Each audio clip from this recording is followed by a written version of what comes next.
à la vie. Annoncé comme critique le week-end dernier, sa santé s'est améliorée au cours de la nuit.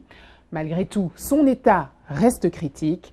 D'ailleurs, sa famille a pour la première fois évoqué ce jeudi que sa mort pouvait arriver d'un moment à l'autre. Hospitalisé depuis le 8 juin pour une infection pulmonaire, l'ancien président est depuis hier sous assistance respiratoire. Les visites se sont multipliées à l'hôpital ces 2 derniers jours. D'abord réservées à la famille, elles ont été élargies à des proches et des ministres. Tous les Sud-Africains prient pour que le père de la nation se rétablisse. Le peuple est partagé entre tristesse et angoisse, mais se prépare à enterrer Madiba.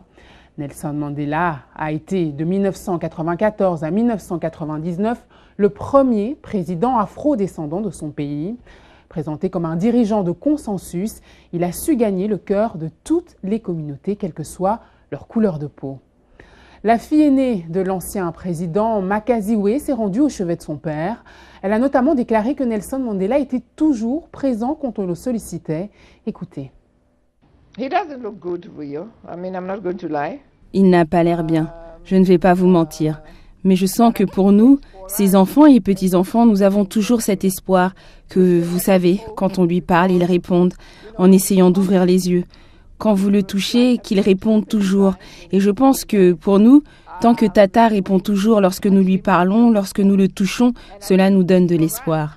Si le président a dit que mon père était dans un état critique, vous savez, stable ou critique, pourquoi ont-ils besoin de connaître chaque jour ce qui se passe ?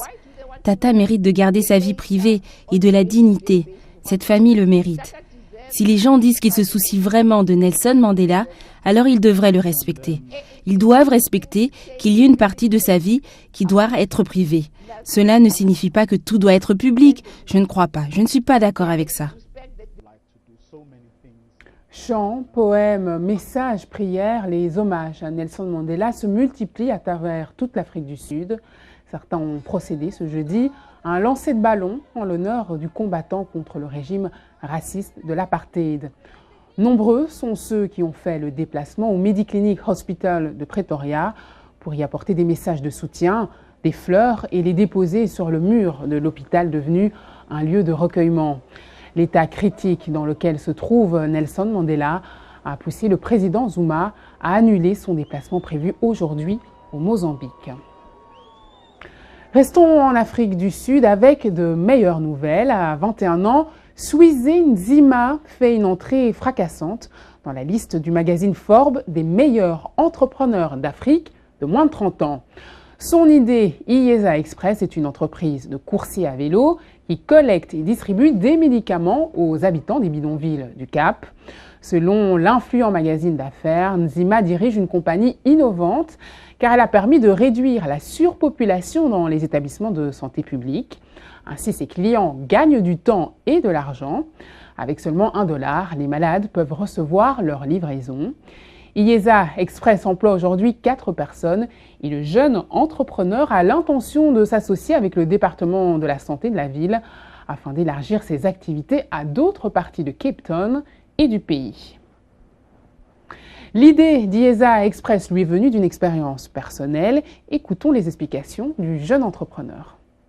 J'ai expérimenté le problème de longues heures passées à attendre dans des files sans fin. Et moi aussi, je me suis réveillé tôt le matin pour de longs voyages jusqu'à l'hôpital.